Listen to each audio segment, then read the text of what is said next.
नमस्कार। आज के समय में युवाओं में हार्ट अटैक बढ़ना एक बड़ी चेतावनी है।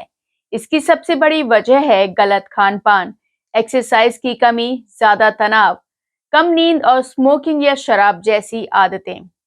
यह चीजें धीरे-धीरे हमारे दिल की नसों में गंदगी जमा कर देती है, जिससे खून का बहना रुकने लगता है और हार्ट अटैक का खतरा बढ़ जाता है। अगर युवाओं ने समय रहते अपनी लाइफस्टाइल सुधार ली और नियमित हेल्थ चेकअप कराए, तो इस खतरे को काफी हद तक कम कर सकते हैं। तो चलिए आज आप लोगों को डॉक्टर मोहित जी से युवाओं में हार्ट अटैक की समस्याओं के बढ़ते खतरे के बारे में जानकारी प्राप्त करवाते हैं। युवाओं में हार्ट अटैक की समस्या होने का क्या कारण है? वर्तमान में हम सभी ने देखा है अभी पिछले कुछ समय से, या यूं कह सकते हैं पोस्ट कोविड समय में, सोशल मीडिया के माध्यम से और अन्य जानकारियों के माध्यम से यह सामने आया है तथ्य कि हार्ट अटैक की जो गतिविधि है, या यूं कह सकते हैं हार्ट अटैक का इंसिडेंस युवाओं में बढ़ रहा है। इसके पीछे क्या कारण हो सकते हैं? नंबर 1। नंबर 2, अगर कोई कारण है तो कैसे हमें यह पता लग सकता है कि कहीं हम इस दुर्घटना के लिए या इस तरह से हृदयाघात के लिए पॉसिबल कॉज तो नहीं बन जाते हैं या प्रोन तो नहीं है। तो इसके लिए हम थोड़ा सा इसको गौर से देखते हैं।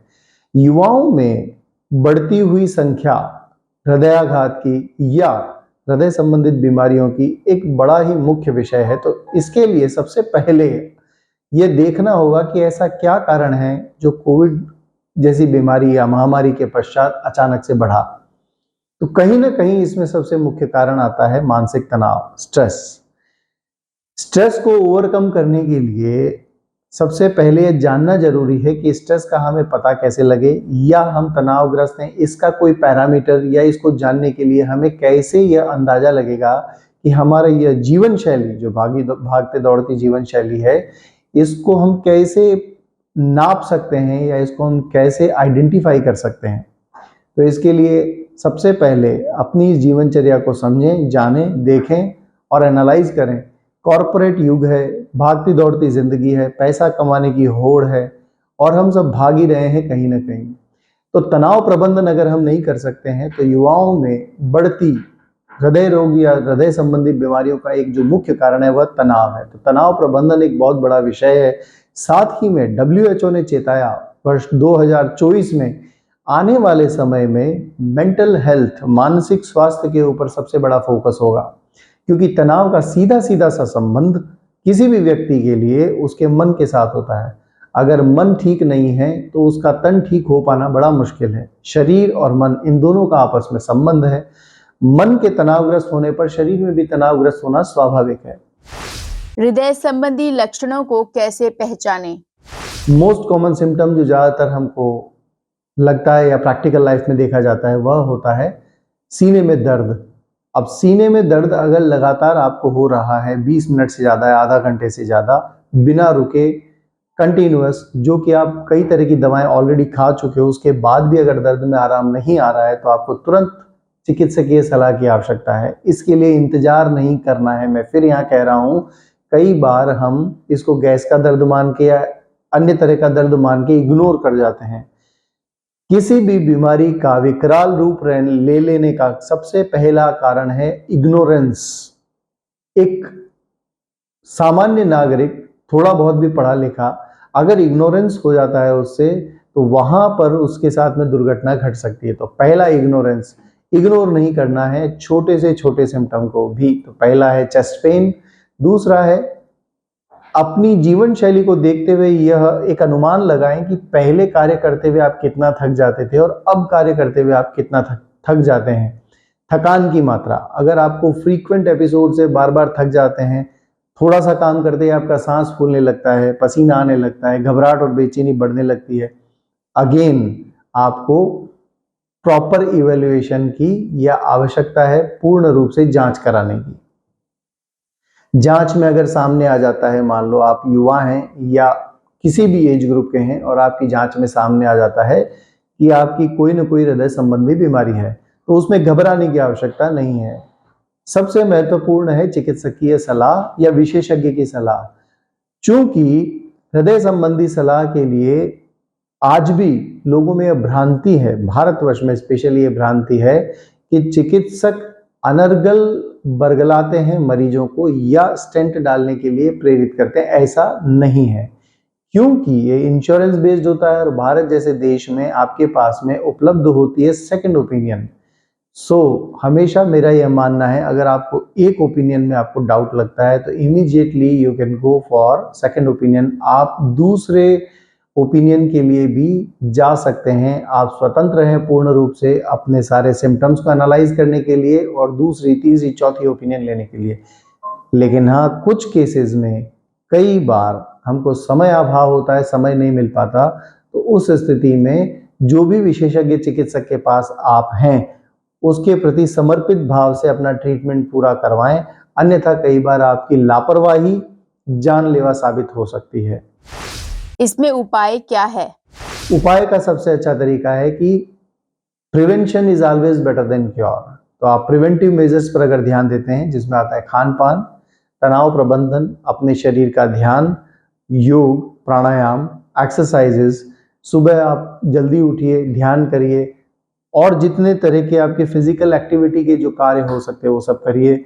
और मेरा यकीन मानिए कि स्वस्थ जीवन जीने की शैली और स्वस्थ जीवन जीने का आधार ही आपको हृदय रोग से बचा सकता है। इसके अलावा अगर हो चुका है बीमारी, then go for the curative part. तब फिर आपको उचित चिकित्सकीय सलाह या विशेषज्ञ की सलाह की आवश्यकता है। हमें भोजन में क्या क्या शामिल करना चाहिए? भोजन को देखते हुए सबसे महत्वपूर्ण हमें इसमें शामिल करना चाहिए, जैसा कि बहुत सारे लोग कई बार पूछते हैं कि डॉक्टर साहब क्या खाएं और क्या इग्नोर करें। अगर इसमें दो भागों में हम इसको क्लासिफाई कर सकते हैं। पहला भाग ये है कि अगर आप बीमार नहीं पड़े हैं तो आपका डाइटरी चार्ट क्या होना चाहिए, और दूसरा, ऑलरेडी बीमार हो चुके हैं, अब आपका डाइटरी चार्ट क्या होना चाहिए। सबसे महत्वपूर्ण है डाइटरी चार्ट में जो भी हम आज वर्तमान में खाना खाते हैं उस खाने में जो केमिकल की मात्रा है, अगर हम उसको अवॉइड कर सकें और नेचुरल फूड प्रोसेसिंग पे ध्यान दें तो सबसे अच्छा होता है। इसके अलावा एक होता है आयुर्वेदिक कुकिंग या होलिस्टिक कुकिंग।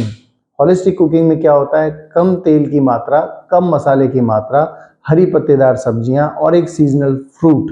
इसको जब हम इंक्लूड कर लेते हैं अपने भोजन में तो हमारे को किसी प्रकार के कोई पोषक तत्व की कमी नहीं होती। विभिन्न प्रकार की दालों का यूज करना चाहिए भोजन में, ताकि हमारे शरीर में प्रोटीन की मात्रा प्रचुर मात्रा में बनी रहे और शरीर की बनावट और स्ट्रक्चरल ढांचा बराबर से बना रहे और काम करता रहे। तो हमारे भोजन में कार्बोहाइड्रेट, वसा, प्रोटीन, फैट एंड मिनरल्स और जल, इन सब का जब बैलेंस होता है तो यह बैलेंस हमारे शरीर को स्वस्थ बनाए रखता है। इसमें भी कुछ लोग इम्बैलेंस डाइट लेते हैं, जैसे कार्बोहाइड्रेट खाते जाते हैं, जिसमें स्पेशली यहाँ हम बात करते हैं फास्ट फूड की। अगर हम फास्ट फूड रेगुलर लेते रहते हैं और प्रॉपर मील या प्रॉपर भोजन को हम ध्यान नहीं देते हैं तो हमारा शरीर बहुत जल्दी ही इसको रिएक्ट करता है। तो सबसे महत्वपूर्ण क्या है, इन 6 तत्वों का हमारे भोजन में बैलेंस, कार्बोहाइड्रेट के फॉर्म में, फैट के रूप में, प्रोटीन के रूप में, मिनरल्स के रूप में और विटामिन के रूप में, और सबसे महत्वपूर्ण है जल। जल तत्व की कमी होने पर या डिहाइड्रेशन होने पर बहुत बार ऐसा होता है कि हार्ट अटैक प्रेसिपिटेट होता है, शरीर में खून गाढ़ा होने लगता है और खून गाढ़ा होकर के जमने लगता है। साइलेंट किलर ब्लड प्रेशर क्या है? समय समय पर हमारे को ब्लड प्रेशर का मेजरमेंट कराते रहना चाहिए, ताकि हमें यह पता रहे कि हमारा ब्लड प्रेशर एक नॉर्मल रेंज में है या बियॉन्ड द नॉर्मल रेंज है। इसका कोई सिम्टम ऐसा होता नहीं है, इसलिए हमको कोई पता भी नहीं लगता, इसीलिए इसको हम साइलेंट किलर भी कहते हैं। इस साइलेंट किलर से बचने का उपाय यही है, समय समय पर नियमित जांच के माध्यम से हमारे को ब्लड प्रेशर का पता रहे। और दूसरा, ब्लड प्रेशर के साथ साथ ही कुछ ऐसे पैरामीटर्स होते हैं जैसे HbA1c, जिसे हम कहते हैं हीमोग्लोबिन की ऐसी मात्रा जो 3 महीने के शुगर का चार्ट हमको बता देती है। अगर HbA1c आपका बढ़ा हुआ है तो प्रॉपर शुगर और अपने भोजन पर ध्यान देना अति आवश्यक है, नहीं तो आप प्री डायबिटिक हो सकते हैं, डायबिटिक हो सकते हैं। कई बार हमको पता भी नहीं लगता और कई महीनों तक डायबिटीज की मात्रा शरीर में बढ़ जाने के कारण बीमारियां बढ़ने लगती हैं और फिर हम चिकित्सक के पास जाते हैं। मेरा फिर यहाँ पर एक ही इसमें एड ऑन में कर रहा हूँ या वापस से इस बात पे थोड़ा सा जोर दे रहा हूँ prevention is always better than cure. तो प्रिवेंटिव मेजर्स पे जब आप ध्यान रखते हैं तो आपकी जीवन शैली परफेक्ट होती है, उत्तम होती है। अपने जीवन को आनंदित जिए, मस्त जिए और स्वस्थ रहें, मस्त रहें, आनंदित रहें। तो आज आप लोगों ने डॉक्टर मोहित जी से युवाओं में हार्ट अटैक की समस्याओं के बढ़ते खतरे के बारे में जाना। ऐसी और जानकारियों को देखने के लिए हमारे चैनल को सब्सक्राइब करें, जिससे आप आने वाली बीमारियों से सतर्क रहें और साथ ही लाइक, शेयर, कमेंट करना ना भूलें। तो चलिए मिलते हैं अगले स्वास्थ्य में। तब तक के लिए दीपिका को दीजिए इजाजत।